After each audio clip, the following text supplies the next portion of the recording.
Alhaja Idera textile. We really appreciate you, Mama Dada. Once again, thank you very much. Then, what recognize the Prince Gani Onimale. Prince Gani Onimale from Alhaja Idera. You are highly welcome. The Prince Ayinba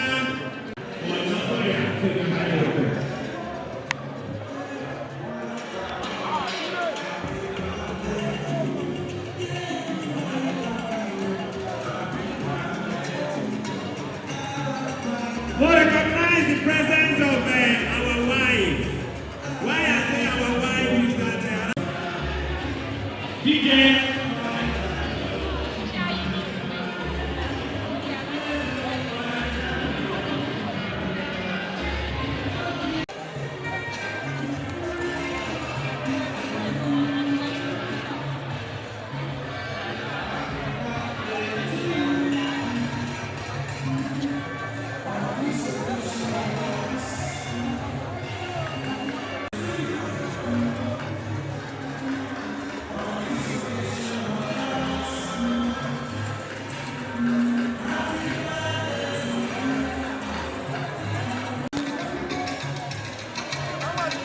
The honor needs to be given to them.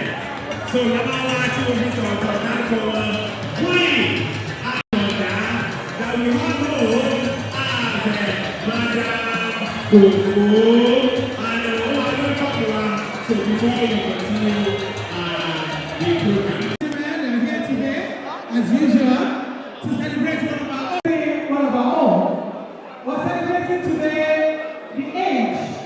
the golden age of my darling sister, my beautiful sister.